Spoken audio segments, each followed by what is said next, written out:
Hello learners, welcome back to my channel Art Learning. आज का हमारा टॉपिक है पावर्स ऑफ प्रेसिडेंट।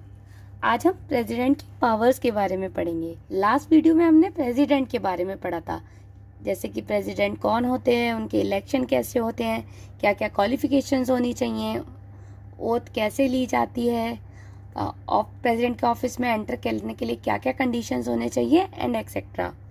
आज हम प्रेसिडेंट की पावर्स को डिटेल में डिस्कस करेंगे। उसके लिए वीडियो को लास्ट तक देखें और प्रेसिडेंट वाली जो वीडियो है उसका लिंक वीडियो के एंड में मिल जाएगा और डिस्क्रिप्शन बॉक्स में भी गिवन है। फर्स्ट इज कितने टाइप की पावर्स होती हैं।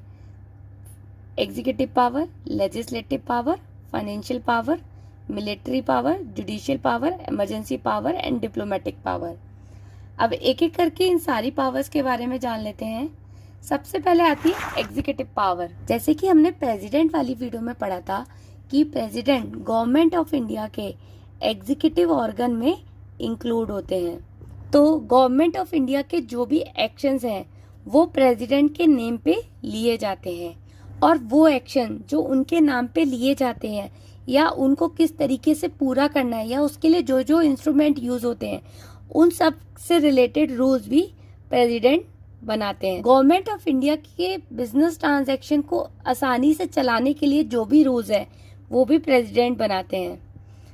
प्रेसिडेंट अपॉइंट करते हैं प्राइम मिनिस्टर को एंड काउंसिल ऑफ मिनिस्टर को, और prime minister and council of minister hold करते हैं ऑफिस ड्यूरिंग हिज प्लेजर। और साथ ही साथ वो अपॉइंट करते हैं अटॉर्नी जनरल ऑफ इंडिया को, comptroller and auditor general of India को, chairman and the member of UPSC, chief and the other election commissioner, governor of state, chairman and member of finance commission. और ये सभी अपनी office को hold करते हैं during the pleasure of president. अब pleasure of president का मतलब होता है कि वो अपने ऑफिस में या अपनी पोजीशन पे रहते हैं जब तक प्रेसिडेंट का कॉन्फिडेंस उनमें रहता है। इसका मतलब प्रेसिडेंट उनको कभी भी उनकी पोस्ट से हटा सकते हैं। लेकिन doctrine of pleasure for removal of all constitutional dignitaries appointed by him is not same. कुछ अथॉरिटीज के लिए प्रेसिडेंट अपना प्लेजर कभी भी विड्रॉ कर सकते हैं बिना कोई रीजन दिए, जैसे कि member of council of minister on the advice of prime minister, attorney general of India, governors of states etcetera. इनके लिए वो अपना प्लेजर कभी भी विड्रॉ कर सकते हैं और उसके लिए कोई भी रीजन देने की जरूरत नहीं होती है। अगर प्रेसिडेंट प्लेजर विड्रॉ करते हैं फॉर जजेस of supreme court and high court या इलेक्शन कमिश्नर्स के लिए या competitor and auditor general of India के लिए, तो उसके लिए पहले दोनों हाउसेस में मोशन पास होना चाहिए विद स्पेशल मेजॉरिटी। और अगर चेयरमैन या मेंबर ऑफ यूपीएससी होते हैं या स्टेट पब्लिक कमीशन होते हैं, उनको रिमूव करना होता है, तो उसके लिए सुप्रीम कोर्ट की रिपोर्ट चाहिए होती है, वो भी इंक्वायरी होने के बाद। अटॉर्नी जनरल ऑफ इंडिया भी अपना ऑफिस होल्ड करते हैं during the pleasure of president. President appoint करते हैं commission of SC, ST and OBC को। साथ ही साथ वो अपॉइंट करते हैं interstate council. Interstate council promote करते हैं स्टेट और सेंटर के रिलेशन को, और इंटरस्टेट रिलेशन को प्रमोट करने का काम होता है इंटरस्टेट काउंसिल का। प्रेसिडेंट अपॉइंट करते हैं administrator for the UTs, union territory के लिए, जिससे कि वो यूटीज को डायरेक्टली एडमिनिस्टर कर सकें।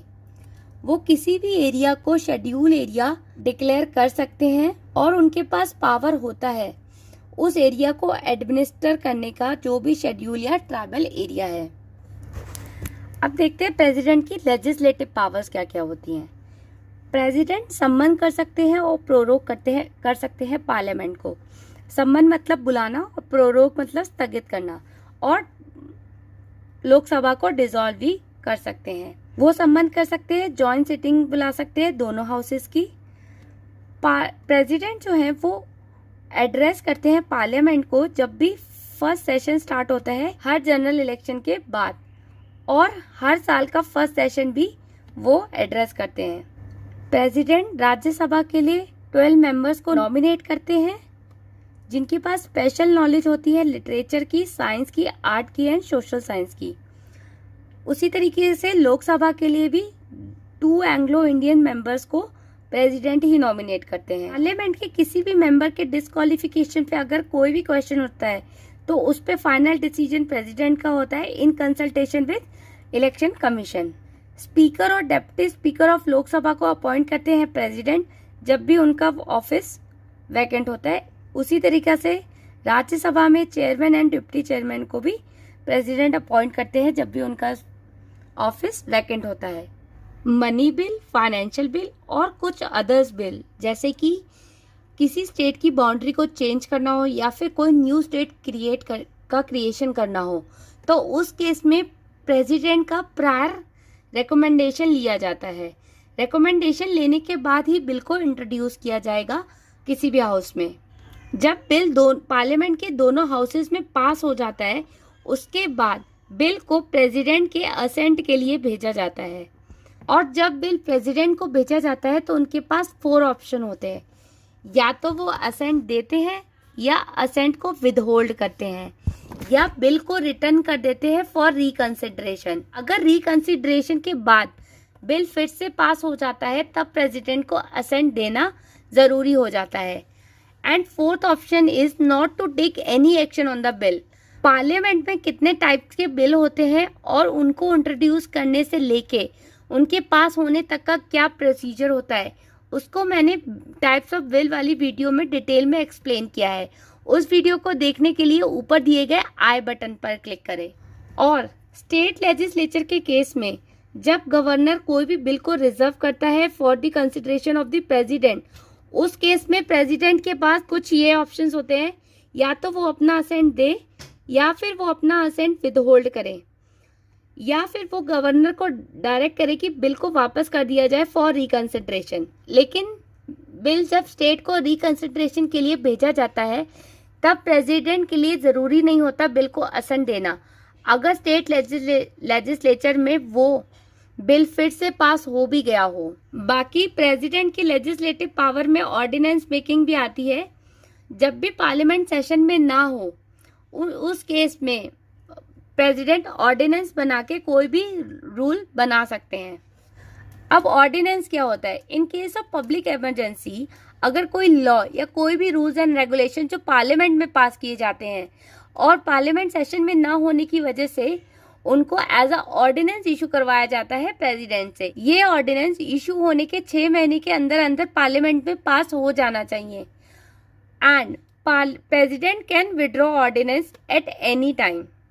प्रेसिडेंट पार्लियामेंट के सामने सीएजी, यूपीएससी, फाइनेंस कमीशन और अदर कमीशंस की रिपोर्ट प्रेजेंट करते हैं। प्रेसिडेंट सभी यूटीज में रेगुलेशंस बनाते हैं for peace, progress and good governance के लिए। इवन पुडुचेरी में भी जब असेंबली सस्पेंडेड हो या डिसॉल्व हो। अब देखते हैं फाइनेंशियल पावर्स क्या क्या होती है प्रेसिडेंट की। कोई भी मनी बिल पार्लियामेंट में इंट्रोड्यूस होता है प्रेसिडेंट के रिकमेंडेशन के साथ। बिना रिकमेंडेशन के मनी बिल इंट्रोड्यूस नहीं होता है। प्रेसिडेंट ही ले डाउन करते हैं यूनियन बजट पार्लियामेंट के सामने। कोई भी डिमांड फॉर ग्रांट्स नहीं लिए जा सकते जब तक प्रेसिडेंट का रिकमेंडेशन उसमें ना हो। President constitute finance commission after every 5 years. Finance commission बनाई जाती है जो कि रेकमेंड करती है कि सेंटर और स्टेट के बीच में रेवेन्यू कैसे कैसे डिस्ट्रीब्यूट होना चाहिए। यहाँ पे याद रखने की बात यह है कि फाइनेंस कमीशन सिर्फ रेकमेंड ही कर सकती है और प्रेसिडेंट फाइनेंस कमीशन की रिपोर्ट पार्लियामेंट के सामने ले डाउन करते हैं। लेकिन जो भी स्टेट एंड सेंटर के रेवेन्यू डिस्ट्रीब्यूशन का फाइनल डिसीजन होता है वो पार्लियामेंट का ही होता है। President can make advances out of the contingency fund of India to meet any unforeseen expenditure. Next is judicial power. Chief justice of India और जजेस of supreme court and high court को appoint करते हैं president. President advice ले सकते हैं supreme court से on the matter of law and facts, लेकिन सुप्रीम कोर्ट जो भी एडवाइस करता है प्रेसिडेंट को वो प्रेसिडेंट पे बाइंडिंग नहीं होती है। President can grant pardon, reprieve, respite, रेमिशन of the punishment और सस्पेंड, रेमिट और commute the sentence of any person convicted under the following offences. वो केसेस जहाँ पे पनिशमेंट या सेंटेंस कोर्ट मार्शल के द्वारा दी गई हो, पनिशमेंट या sentence is for an offence against union government, और वो सारे केसेस जहाँ पे सेंटेंस हो सेंटेंस ऑफ डेथ। ये सब पार्डनिंग पावर प्रेसिडेंट के पास होती है। इनको डिटेल में आगे वीडियो में अच्छे से एक्सप्लेन किया गया है। फिर है डिप्लोमेटिक पावर्स। इंटरनेशनल ट्रीटीज और एग्रीमेंट जो नेगोशिएट होते हैं वो सारे होते हैं on the behalf of president. He represent India in international forum and affairs and send and receive diplomats like ambassador, high commission and etceteras. Next is military power. He is the supreme commander of the defense force of the India. He appoints chiefs of the army, navy and the air force, and he can declare war and peace. लेकिन war and peace conclude करने के लिए भी parliament के approval की need होती है। Next is emergency power. There are 3 types of emergency. National emergency comes under Article 352. President rule Article 356 and financial emergency under Article 360. Constitution ने extraordinary power दी है प्रेसिडेंट को to deal with these type of emergencies. Next is veto powers. किसी भी bill को act बनने के लिए house में पास होने के बाद प्रेसिडेंट के सामने प्रेजेंट करना पड़ता है, और प्रेसिडेंट के पास 4 ऑप्शन होते हैं। फर्स्ट, बिल को असेंट देना। सेकंड, बिल को असेंट देने से इनकार करना। थर्ड, बिल को वापस कर देना for reconsideration. And fourth, bill pay कोई भी एक्शन ना लेना।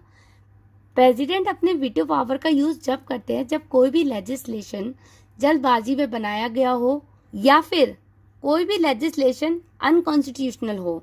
उस केस में प्रेसिडेंट अपनी वीटो पावर का यूज करते हैं। अगर अमेरिकन प्रेसिडेंट की बात करें तो उनके पास 4 वीटो पावर्स होती है। That is absolute, qualified, suspensive and pocket veto. But in case of Indian president, there are only 3 veto powers. That is absolute veto, suspensive veto and pocket veto.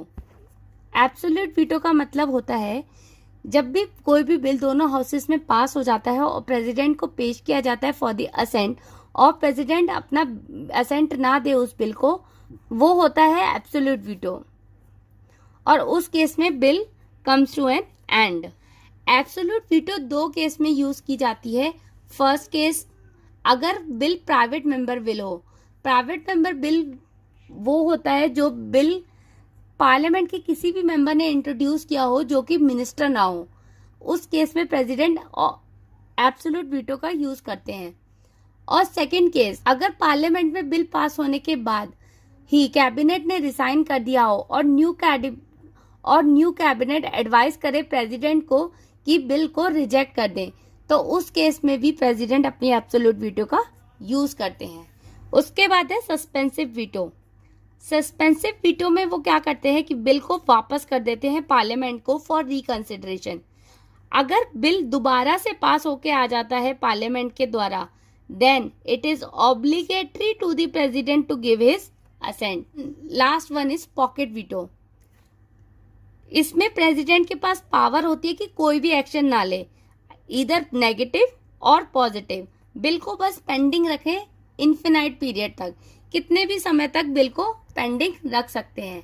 Money bill के cases में ये जो veto power है ये poses नहीं करती हैं, because usually money bill को असेंट दे देते हैं, क्योंकि मनी बिल इंट्रोड्यूस ही प्रेसिडेंट के रिकमेंडेशन पे किया जाता है। And the last one is pardoning power of the president.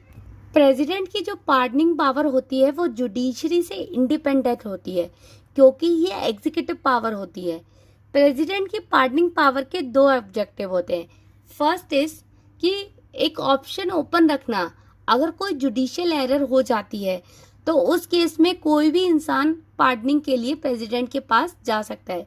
And second is, अगर किसी को रिलीफ दिलाना हो फ्रॉम सेंटेंस, अगर प्रेसिडेंट को लगता है कि उसको हार्श सेंटेंस मिली है, तो उस केस में प्रेसिडेंट अपनी पार्डनिंग पावर का यूज कर सकते हैं। पार्डनिंग पावर 3 केसेस में यूज की जाती है। इन केस ऑफ पनिशमेंट या सेंटेंस जो कोर्ट मार्शल के द्वारा दी जाए, या ऐसी पनिशमेंट जिसमें ऑफेंस यूनियन गवर्नमेंट के अगेंस्ट हो, या इन केस वेयर जो सेंटेंस है वो डेथ की सेंटेंस हो। फर्स्ट पार्डनिंग पावर है पार्डन। यहाँ पे सेंटेंस और कन्विक्शन दोनों को रिमूव कर दिया जाता है और जो कन्विक्ट होता है उसको कंप्लीटली एब्जॉर्व कर देते हैं from all the sentence, punishment and disqualification से। सेकंड है कॉम्यूटेशन। यहाँ पे substitution of one form of punishment for a lighter one. Commutation में कोई भी पनिशमेंट के बदले एक हल्की पनिशमेंट मिल जाती है। देन आता है रिमिशन। यहाँ पे सेंटेंस का पीरियड रिड्यूस कर देते हैं, करेक्टर चेंज नहीं करते हैं। अगर मान लो 14 साल की हार्श पनिशमेंट मिलती है तो यहाँ पे इस 14 ईयर्स को घटा के 10 ईयर्स कर सकते हैं, लेकिन पनिशमेंट जो हार्श है वो हार्श ही रहेगी। फिर होता है रिस्पाइट। यहाँ पे क्या होता है कि ओरिजिनल जो सेंटेंस, जो भी पनिशमेंट मिली होती है उसको घटा के कोई भी हल्की पनिशमेंट दे देते हैं due to some reason, like अगर किसी को फिजिकल डिसेबिलिटी है या कोई जो कन्विक्ट है वो वुमेन है और वो अगर वो प्रेग्नेंट है तो उस केस में। And last one is reprieve. यहाँ पे एग्जीक्यूशन ऑफ सेंटेंस पे स्टे लगा दिया जाता है, मतलब रोक लगा दी जाती है, स्पेशली डेथ के केसेस में टेम्पररी पीरियड के लिए, सो दैट जो कन्विक्ट है उसको टाइम मिल जाए कि वो प्रेसिडेंट से पार्डन या कॉम्यूटेशन मांग सके। So these are the pardoning power of the president and this is end of the video. I hope सबको वीडियो अच्छा लगा होगा, तो उसको लाइक करें, शेयर करें और कमेंट में ज़रूर बताएं कि वीडियो कैसा लगा और किस चीज़ के ऊपर वीडियो देखना पसंद करेंगे, और चैनल को सब्सक्राइब करना ना भूलें। Thank you so much for watching my video. Till then stay happy, stay safe.